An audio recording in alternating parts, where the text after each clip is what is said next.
تا سال 2050 سیاره ما و شرایط زندگیمون کاملا دگرگون میشه. هوش رباتیک و مصنوعی به اوج خودش میرسه.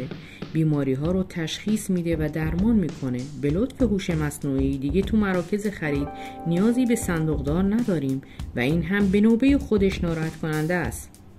مجری تلویزیون ربات ها خواهند بود و قطعاً شاهد سوتی های کمتری خواهیم بود. خارجه کشورمان پس از دیدار با مقامات عمانی به دوحه پایتخت سفر قطر کرد. پیک‌های رباتیک کار پستچی‌ها را انجام میدن. ربات‌های هوش مصنوعی بسیار شبیه انسان خواهند بود. تا سال 2050 ربات‌های سگی جای حیوان‌های خانگی را میگیرند و حتی غمگین‌تر و ترسناکتر جای بچه‌ها را میگیرند.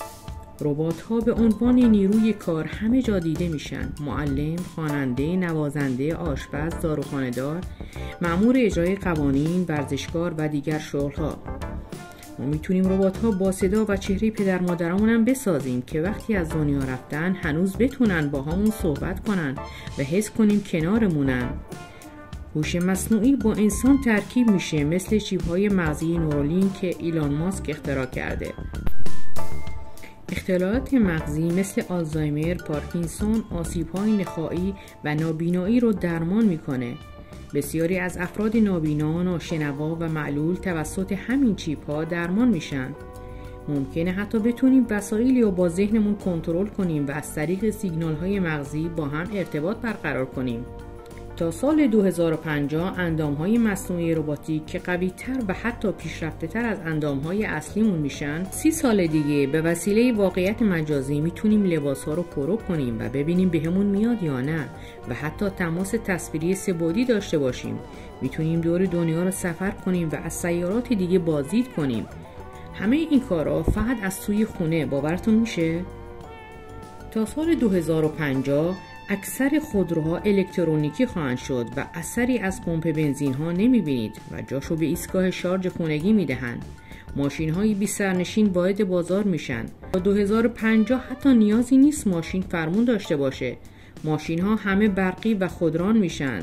تاکسی ها دیگه راننده ندارن و از طریق هوش مصنوعی کنترل میشن. کامیون ها و قطارها هم همینطور به طور خودران و هوش مصنوعی کنترلشون میکنن. میلیون ها تریلی بدون راننده به کشورها سفر میکنن و بدون دخالت انسانی محموله جابجا میشه. پهپادها هم دقیقاً همین کارو میکنن، البته برای مسیرهای کوتاه. هواپیماهای برقی بدون خطا و با دقت زیادی کارهای حمل و نقل رو انجام میدن، این هم بدون دخالت انسان و با هوش مصنوعی. یکی از شرکت‌هایی که رو این پروژه کار میکنه برین که میخواد مسافرکشی هوایی رو به واقعیت تبدیل کنه. تا 2050 احتمالاً همه شهرها تاکسی هوایی خواهند داشت، اما شاید حمل و نقل سریع به جای آسمون به زیر زمین خواهد رفت. شرکت برینگ ایلان ماسک شروع به حفر تونل‌های زیرزمینی کرده که حمل و نقل فوق سریع رو امکان‌پذیر میکنه.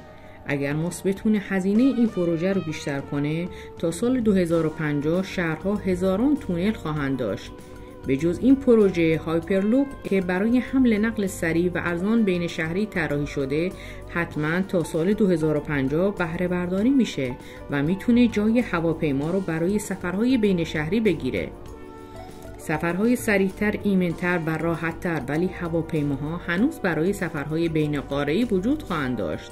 ولی با مدل‌های جدیدتر، هواپیماهای الکتریکی و فراسوتی.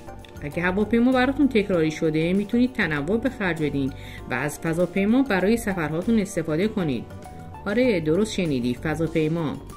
شرکت فضایی SpaceX میخواد از فضاپیما جدیدش به اسم استارشیپ رونمایی کنه که برای حمل و نقل مسافر به سراسر کره زمین استفاده کنه.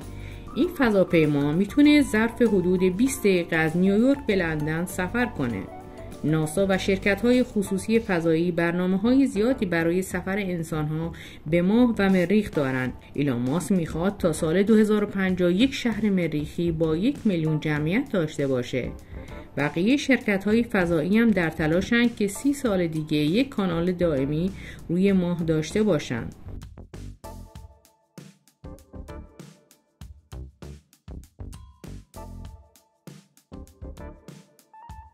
سلول‌های بنیادی میتونن به سلول‌های مختلفی تبدیل بشن و علاجی برای بیماری‌ها باشن. در آینده به وسیله فناوری سلول‌های بنیادی بیماری‌های زیادی مثل سرطان، بیماری‌های قلبی، دیابت نوع 1، آرتروز، آلزایمر، پارکینسونز و دیگر بیماری‌ها درمان میشن. حتما چنل ما رو سابسکرایب کنید و زنگوله رو بزنید تا هیچ کدام از ویدیوهای جدید ما رو از دست ندهید.